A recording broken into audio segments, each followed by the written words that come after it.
கர்த்தருக்கு ஸ்தோத்திரம். ஆண்டவராகிய இயேசு கிறிஸ்து ஒவ்வொருவரையும் ஆசீர்வதிப்பாராக. இந்த நாளிலும் கர்த்தர் நம்மோடு பேசுகிற வார்த்தை மத்தேயு எழுதின சுவிசேஷம் 8வது அதிகாரம் 3வது வசனம்.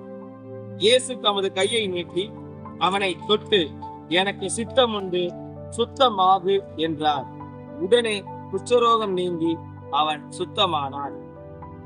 இந்த வார்த்தை சொல்லுகிறது, குஷ்டரோகி ஒருவன் இயேசுவினிடத்தில் வந்து, உமக்கு சித்தமானால் என்னை சுத்தமாக்கும் என்று சொல்லி கேட்கிறார். இயேசு உலகத்திலே வாழ்ந்த நாட்களிலே அவர் அநேக இடங்களில் சென்று அநேகருக்கு அற்புதங்களை செய்தார். அந்த வழியாய் அவர் போகும்போது அவர் மலையிலிருந்து இறங்கி மலைப்பிரசனத்தை இடித்து அவர் இறங்கி போகிற வழியிலே குஷ்டரோகி ஒருவன் அவரிடத்தில் வந்து பணிந்து கொள்கிறார். ஆண்டவரே, உமக்கு சித்தமானால் என்னை சுத்தமாக்கும் என்று சொல்லி அவன் கேட்கிறான். இன்றைக்கு இந்த குஷ்டரோகியை போல நாமும் உமக்கு சித்தமானால் என்னை சுத்தமாக்கும் என்று சொல்லி கேட்கும் போது ஆண்டவர் சொல்லுகிறார், எனக்கு சித்தம் உண்டு, நீ சுத்தமா. இன்றைக்கும் நம்முடைய வாழ்க்கையில என்ன வியாதியா இருந்தாலும் என்ன பலவீனம் இருந்தாலும் அவருடைய சித்தம் நமக்கு சுகம் கொடுப்பதாய் இருக்கிறது. நம்மை பலப்படுத்துவதுதான் அவருடைய சித்தமாய் இருக்கிறது. நாமும் குஷ்டரோகியை போல ஒப்பு கொடுத்தவர்களால் உமக்கு சித்தமானால் என்னை சுத்தமாக்கும் என்று சொல்லி கேட்பவர்களாய் இருப்போமேயானால் ஆண்டவர் நமக்கு கட்டாய சுகம் கொடுக்க அவர் வல்லவராய் இருக்கிறார். இந்த நாளிலும் நாம் யாவரும் இந்த வார்த்தையின்படி இணைந்து ஜெபிப்போம். அதே போல அந்த நாட்களில் குஷ்டரோகம் என்று சொல்லும் பொழுது அது ஒரு ஒதுக்கி வைக்கப்பட்ட நோயாய், தீட்டுப்பட்டவர்களாய் அவர்களை கருதப்பட்டார்கள். அப்படியானால் பாளையத்துக்கு புறம்பே குஷ்டரோகிகள் வாழ்ந்தார்கள் என்று சொல்லி நாம் பார்க்கிறோம்.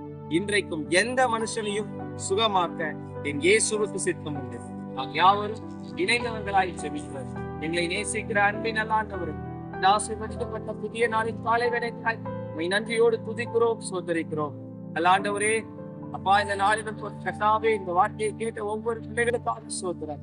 எனக்கு சித்தம் உண்டு, நீ சுத்தமாக என்று சொல்லி குஷ்டரோகியை தொட்டு சுகமாக்கின கர்த்தர் இன்றைக்கும் ஜீவிக்கிறபடியினால் உடைய சித்தம் எங்கள் ஒவ்வொருவருக்கும் உண்டாகும்படி தாவே மனமிரண்டு பெரிய காரியங்களை சொல்லி வார்த்தையை கேட்ட ஒவ்வொரு பிள்ளைகளை ஆசீர்வதி. அவர்களுக்கு என்ன பலவீனம் இருக்கிறதோ, என்ன வியாதி இருக்கிறதோ, அதன் மத்தியிலே கர்த்தருடைய கரம் சுகத்தை கொடுக்கும்படியாய் சொல்லி ஒவ்வொருவரும் வாழ்க்கையில கர்த்தருடைய சித்தம் வெளிப்படுவதால் சுகமாக்குங்க. பெரிய காரியங்களை செய்யுங்க. இயேசுவின் நாமத்தில் கர்த்தர் இந்த நாளை எல்லாருக்கும் ஆசீர்வதித்து தருவார்.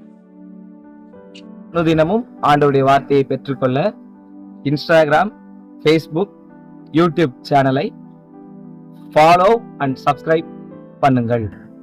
உங்களது ஜெப உதவிக்கு திரையில் காண்கிற தொலைபேசி எண்களை தொடர்பு